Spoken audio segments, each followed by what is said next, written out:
Hello friends, కొత్తగా dress stitching నేర్చుకోవాలి అనుకునే వాళ్ళ కోసం ఈ వీడియోలో డీటెయిల్గా ఎక్స్ప్లెయిన్ చేస్తాను. సో ఇది ప్లెయిన్ పేపర్ పైన తీసుకోవచ్చు, న్యూస్ పేపర్ పైన తీసుకోవచ్చు, మీ ఇష్టము. సో ముందుగా పేపర్ని 2 ఫోల్డ్ చేసేసి ఫోల్డింగ్ సైడ్ నుండి ఇలా మెజర్మెంట్స్ తీసుకోవాలి. సో నా వేస్ట్ ఫుల్ లెంత్ వచ్చేసి 14 ఇంచెస్ తీసుకున్నాను. ఆ తర్వాత హిప్ ఫుల్ లెంత్ వచ్చేసి 21 ఇంచెస్ పైన మార్క్ చేసేసుకున్నాను. చూడండి. ఆ తర్వాత షోల్డర్ విడ్త్ వచ్చేసి 7 ఇంచెస్ తీసుకుంటున్నాను. 36, 38 సైజ్ వాళ్ళకి 7 ఇంచెస్ సరిపోతుంది. ఆర్మ్ హోల్ డౌన్ కూడా సేమ్ మనం 7 ఇంచెస్ ఎంతైతే ఆర్మ్ హోల్ షోల్డర్ తీసుకున్నామో అంతే తీసేసుకోవాలి. 7 ఇంచెస్ పైన అలా మార్క్ చేసుకోవాలి. ఆ తర్వాత స్కేల్తో ఇలా లైన్ డ్రా చేసేసుకోవాలి. చూడండి, మీకు ఏమైనా డౌట్స్ ఉంటే కామెంట్స్లో అడగండి, నేను ఎక్స్ప్లెయిన్ చేస్తాను.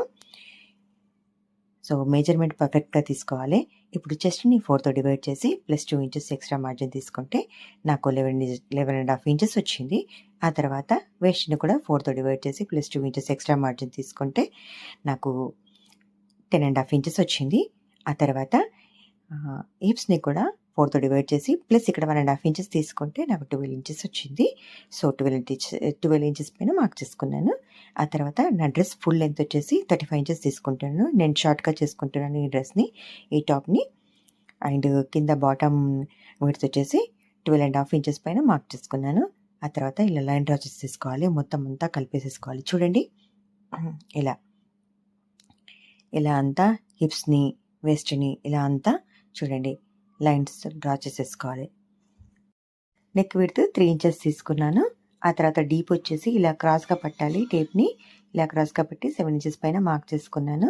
ఆ తర్వాత కింద కూడా ఇలా 3 ఇంచెస్ పైన ఇలా మార్క్ చేసుకొని ఆ తర్వాత ఇలా రెక్టాంగిల్గా బాక్స్ వేసేసుకోవాలి, డ్రా చేసుకోవాలి. చూడండి, ఆ తర్వాత మీ దగ్గర ఏదైనా బౌల్ ఉంటే బౌల్ని ఇలా పెట్టి ఇలా షేప్ ఇచ్చేసేసుకోవాలి. చూడండి, నీట్గా వచ్చేస్తుంది. ఆ తర్వాత ఆర్మ్ హోల్ పైన 1/2 ఇంచ్ కిందికి ఇలా మార్క్ చేసుకొని నెక్ విడ్త్ నుండి ఇలా లైన్ డ్రా చేసేసుకోవాలి. ఆ తర్వాత ఆర్మ్ హోల్ మిడిల్ నుండి ఇలా షేప్ ఇచ్చేసుకోవాలి. ఆర్మ్ హోల్ షేప్ ఇలా చేసుకోవాలి. 1 ఇంచ్ పైన బ్యాక్ షేప్ ఇచ్చుకోవాలి. ఆ తర్వాత 1/2 ఇంచ్ కిందికి ఫ్రంట్ షేప్ ఇచ్చేసుకొని ఇలా చేసేసుకోవాలి. చూడండి, షేప్ ఇలా డార్క్ చేసేసుకోవాలి. ఫస్ట్ ముందుగా లైట్గా చేసుకొని ఆ తర్వాత కుదిరితే డార్క్గా చేసుకోండి. ఆ తర్వాత ఇలా షేప్ని నీట్గా కట్ చేసేసుకుందాము. మీకు వీడియో నచ్చితే ఒకవేళ యూజ్ అయిందనుకుంటే ప్లీజ్ లైక్ చేసి సబ్స్క్రైబ్ చేసుకోండి. Thank you so much for watching.